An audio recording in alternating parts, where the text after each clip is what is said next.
नमस्कार साथियों, इस समय मैं मौजूद हूँ भदोही जिले के सुप्रसिद्ध मंदिर बाबा सिमराज नाथ मंदिर, जिसे नई काशी के नाम से भी जाना जाता है। आज मैं बाबा सिमराज नाथ गंगा घाट के तट पर पहुँचा हूँ और यहाँ पर हमारे साथ आचार्य पंडित विनोद माधव जी महाराज हैं। सनातन धर्म में वैसे विविध तरह की पूजा पाठ, कई तरह के अनुष्ठान यज्ञ करने का प्राविधान है।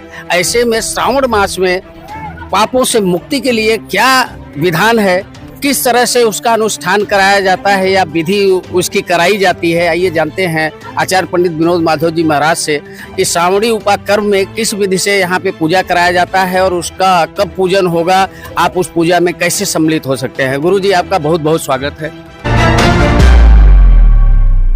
धन्यवाद विजय जी।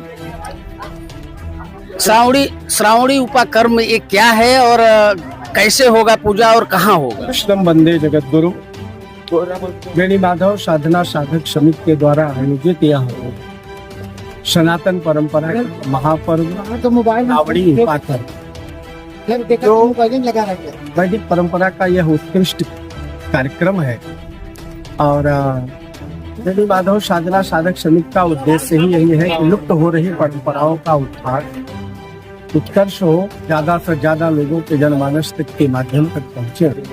और इसी उद्देश्य के साथ विगत वर्ष में भी समिति ने यह आयोजन किया था।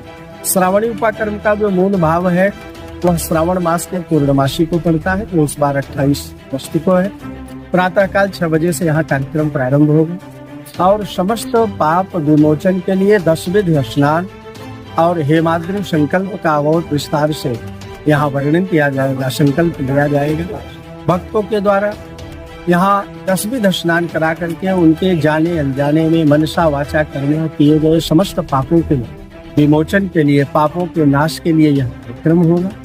और निश्चित रूप से हम आपके चैनल के माध्यम से यह समस्त श्रद्धालुओं को, भक्तजनों को और वेणी माधव साधना साधक समिति से जुड़े हुए समस्त पदाधिकारी, सदस्य एवं गणमान्यगण सबको हम यह चैनल के माध्यम से आवाहित करना चाहेंगे कि सब लोग प्रातःकाल 28 अगस्त को यहाँ 6 बजे उपस्थित होकर के 10 विधि स्नान में सम्मिलित हो, महासंकल्प में सम्मिलित हो और उनको पंचगव्य प्राशन आदि करा करके उनका पाप विमोचन भी होगा और साथ साथ उनको ब्रह्म वर्चस्व की उनके हृदय में स्थापना हो, ऐसा उद्देश्य है।